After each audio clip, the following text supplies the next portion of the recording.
Okay, today we're learning parshas Shoftiim. The parsha starts like this: Shoftiim v'shoitrim titen lecha b'chol shorecha. You should put judges and policemen in all your gates.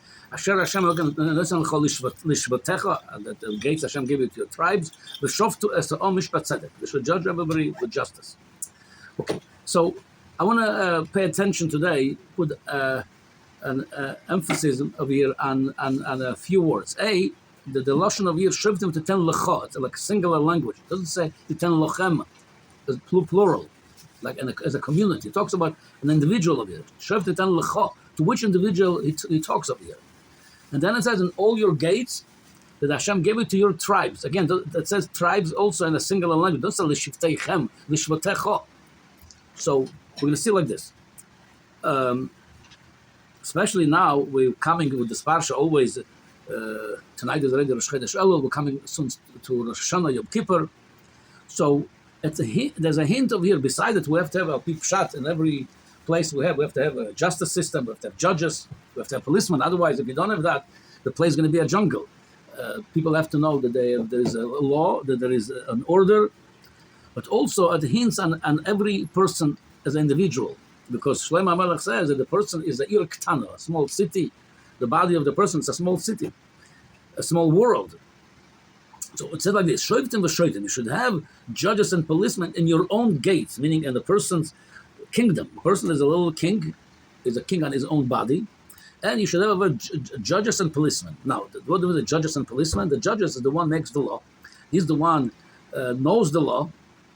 That's more the scholar in the person.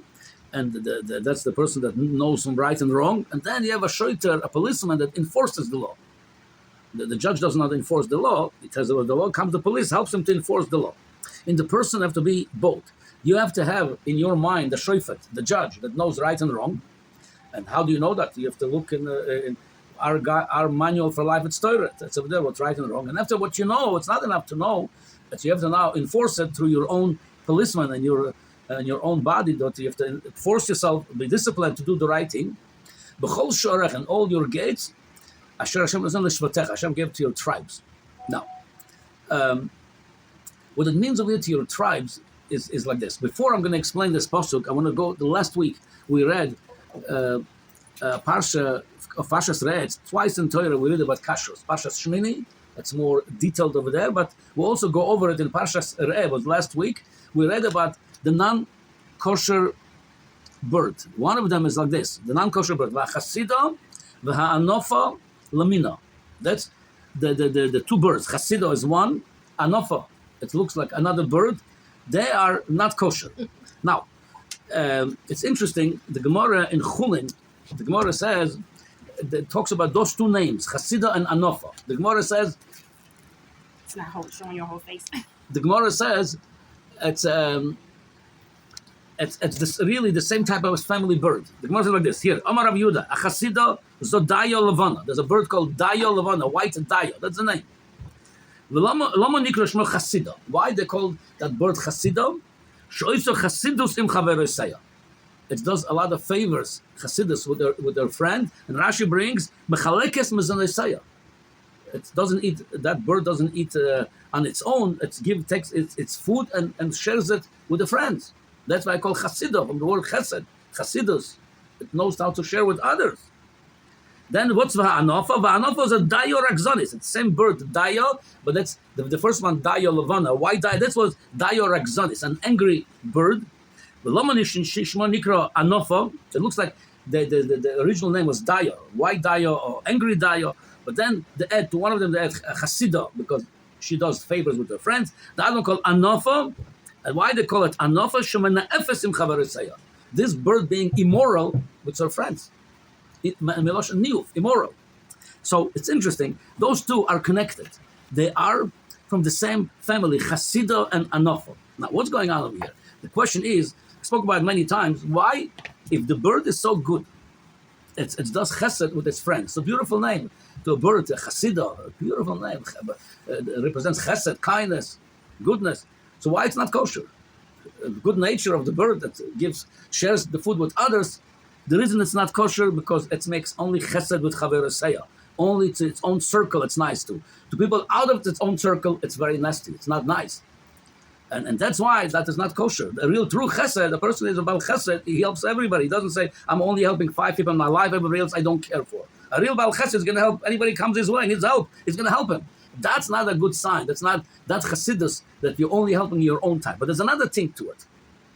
Many people, the way they live today, most people like this, they have, everybody has in himself something called judgmental. He likes to look, he has an opinion what's right in the world, what's wrong. Everybody has the right and wrong. But most of the time, most people use it, the right and wrong, for outside of their own themselves and outside of their own community.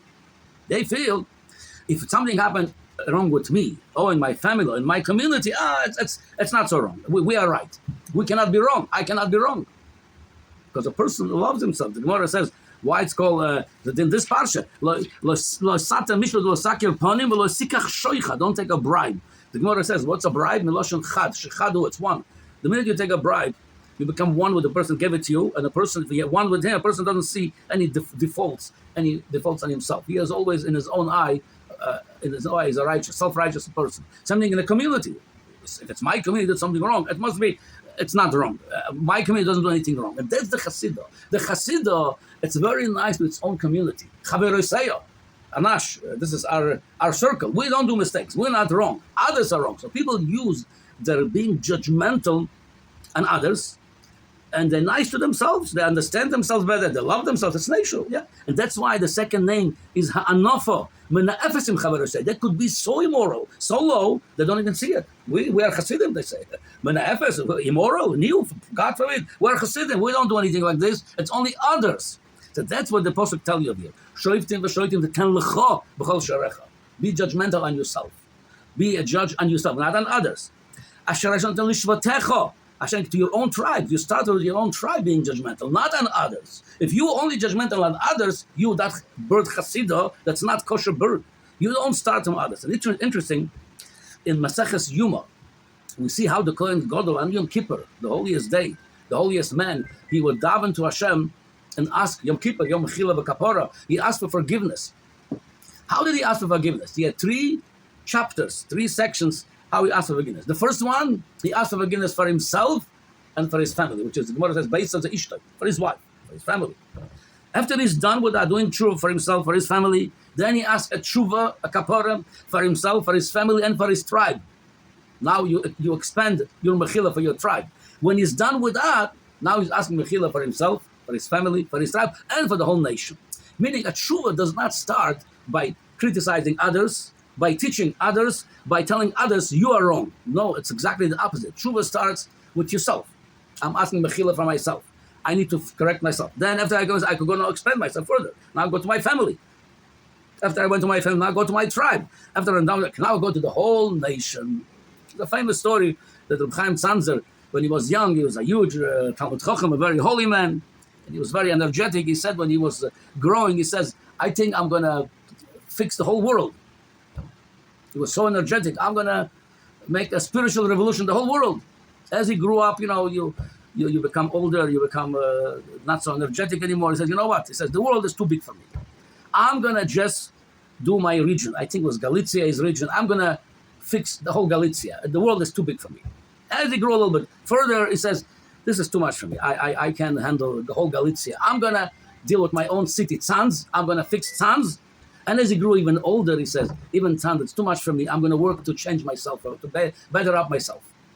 So this is exactly how the Kohen Gadol starts. You start with yourself. If you want to teach somebody something, you start with yourself. Start with yourself. That's why it says B'loshen Yochid, in a singular language. It doesn't talk for a community. Your tribe. Don't go to others, how others are wrong. That's not your business. Now, it's interesting. There's a Gemara in Ksubas. The Gemara says like this. Ki also Rav Dimi came from Eretz Yisrael to Babel. Omar Donash Rav Nachman Bar Kohen. He brought a drasha with him from Nachman Bar Kohen. The drasha was like this. It's a pasuk in Mishnah. Shlomo Melech says, Melech b'mishpat ya'amid oretz. The king, with his justice system, we're talking about parshas Shoftiim, justice over here, he will Yamid Oretz, he will put the land in a good stand. There's going to be a justice system. The Ish Trumos Yarsena, a man of Trumos, the Gemara is going to explain soon what it means, he's going to destroy the land. What is this? Im Doime Dayan, Lamelech, talks about Melech, a Dayan. Dayan called Melech. The Gemara used to call Shmuel Melech because he was a Dayan. Dayan is like a king. Soon we're going to see why also. Im Doime Dayan, Lamelech, Sheno Tzorich Leklum. If a Dayan doesn't need anybody, he doesn't need to flatter to anybody, he doesn't need money from anybody, he doesn't take bribes from anybody because he doesn't need them. The Gemara says, Yamid Eretz. He's going to establish the land, make a good standing land and good feet because it's all going on justice and emes. Ish Trumas meaning is like a kohen. Going the time ever he had the field in Eretz Yisrael, the kohanim used to live off the gift they used to receive from people. If he goes like a kohen, he receives gifts from everybody. If the dayan, the rabbi, you have to need favors from people.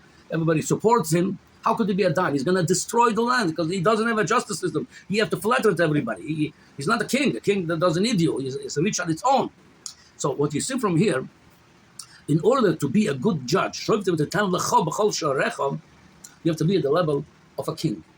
Meaning, you're not dependent, you're independent. You're not dependent on others. Then you could be honest with yourself. Now, how it works in our own little kingdom, again, we're talking about our own little kingdom, our own body. We all, Hashem created us, we are dependent.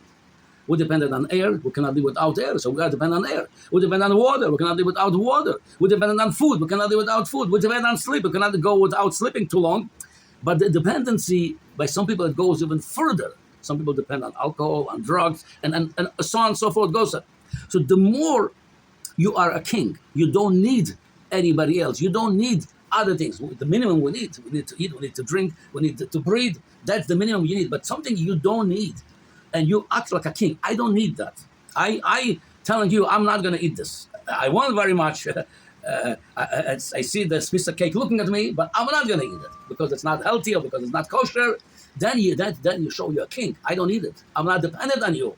When you act like a king, then Yamid Eretz, then your own land, then your own kingdom. It goes on good feet over here. It's sturdy. It's good. But when you ish trumos, you need the gift. You're too dependent on what the world offers you. You want it, then you're losing your mind. You don't have moyach sholit alalev. You're not a mind that controls the body. That's why the Dayan calls melech. Why? We spoke many times. Melech is the letters of moyach lev kavod. Melech, king. What's the definition of a king in a person? When first on top goes moyach, the mem is moyach. That's your mind, that's your brain. That's on top, the chairman of the board. Then second one is lamed, lev, the heart. Then the liver, covered, melech. If you're in that order, you control. The brain tells the heart, you're going to desire or you're going to get what I'm telling you to get, and tell the livers what you want, you're going to get only if I approve it, I'm the king. Then you're melech. But ish trumas, when you're too dependent on your liver and your heart, then you're destroying yourself. You're not a king. So now we're coming to Rosh Hashanah, Yom Kippur. We're going to say the word king 1,000,000 times. Avinu Malkeinu, HaMelech HaKadosh, HaMelech HaMishpat, all the davening Melech, Melech, Melech. Besides the Pashtus, we're inaugurating Hashem to be our king. The idea of the king in me, how do I bring this king into me? When I restore, I become Melech, Moyach, Lev, Kavod, Moyach, Shalit, Lev. Interesting. In Tanya, in Periyud Beis, it brings from Raya Mehemna, from the Zohar. It says like this. So, like this. I like this. Ki hamoyach sholit alalev betoldosei. That's from the Zohar parshas Pinchas. The moyach, the mind, is controlling the heart and the rest of the body by nature. Meaning, we're born like this, human being. Unlike animals, that's why they walk on four. The head is not upright because their mind does not control the body. It's equal of their mind, heart, stomach, everything is equal over there. The mind is not the king. By us, we walk upright. Moyach sholit alalev betul dose v'teva yitzirose. Shekach noitzar odom betul dose. That's how a person born originally. Shekol odom, every single person. Yochel b'ritzoyna shlomoichoy, with the willpower you have is in mind. Lisapek, to hold back. V'limshol beruach ta'avosei, control his taivas, his desires. Shebelibo, it comes from his heart. Shlolamalis mishalos liboy. Not to do what the heart desires. Sometimes the heart desire thinks it's not good for you, but ma'isa dibur machshava, whether to do it, or to think about it, or to talk about it. He has the willpower to completely remove his mind with tavas liboy and lahepech legamre. Okay, That's what he says in Perikut Base. Interesting. In Perikut Zayin, he's saying amazing thing over here. If we realize this before, especially Rosh Hashanah, and now know a new avodah for Rosh Hashanah. He said like this. He mentioned Perikut Zayin again. The left side of the heart, that's where the Yetzer Hara resides, and the mind controls this part. The mind is controls the heart, the mouth, all the actions. Unless Mishu Rasha Be'emes, somebody became a real Rasha, the Rishoim, they don't control the heart, they are under the control of the heart. The heart controls them. The Enlibon Birshusam, they don't control their heart. Klal, what's the biggest punishment for a Rasha? People think the biggest punishment is going to be burned in hell, he's going to get other punishments. No. As I said, that's the biggest punishment. I know the biggest, but it's a big punishment. Because they sinned so much. So they lost that ability that originally they were born. Now they lost that. So the first thing a Rasha loses, that's basically, he describes the animal. The animal does not have that power of Moyach Shalit Alalev. The biggest punishment, if I would tell somebody you're an animal to a human being, he would get insulted. Anybody. Nobody wants to know I'm an animal. So the definition of an animal, when we lose the ability that the mind controls the heart and the body. And that's happened when we sin too much, we lose that. So that's what the Torah teaching us over here. You want to be a king, Moyach Lev Kovet, Shoftiim B'Shoitrim to tell Lecha. That's the order. You have to have the right and wrong in your mind. Then you have to have the policeman. B'chol Shorech, all your gates that Hashem gave you to your tribes, starting with yourself and expanding the judgmentalness from yourself, then to your family, then to your tribe, then to the nation. But starting with yourself, the now, how to regain this? If we lost it throughout the year, that's becoming now Elul, trying to tshuva, we're trying to restore the Melech, Moyach Lev Kovet. How to restore it? So the way to restore it's tzedek tildev. Tzedek, the only thing tzaddik shalom is Hashem. The only thing it's we are tzidkus is subjective. We're tzaddik here, not tzaddik there. Tzaddik to this guy, not tzaddik to this guy. Something how good or bad, that's very subjective. Hashem is tzaddik, Hashem b'chol derachov. He's the only real true tzaddik. Same thing, the Torah is Hashem to mima. It's complete. We're not complete. Torah. So when we go to the Torah, we learn Torah and we apply it practically to our life, we start restoring what we lost, the ability to control our mind. So that's what the parsha teaching us. You have to aim for. You should have a good judgment in your mind from right and wrong. How would you know right and wrong? It's learning Torah and practicing it. Every time you learn something, you practice, and slowly you restore back. Especially time comes Elul now before Rosh Hashanah, before Yom Kippur, you restore your king Moyach Lev Kovet. You make sure that you follow the mind, the heart follow the mind, the liver follow the mind, the action follow the mind. Then comes Rosh Hashanah. He said to Avinu Malken, you're the king. That's the real king now. The order by me, I'm a recipient of your kingdom in my own little world, in my own little kingdom, because I go by this order, Moyach Lev Kovet. So that's why the Torah speaks to us in a singular language to tell you, do you have to start with the justice system within yourself, and then you could expand it to your family, to your tribe, and then the Shoftu Esom, then go to the nation. You cannot go to the nation like a Kohen Gadol cannot ask for forgiveness to the nation unless he first went through this process by himself.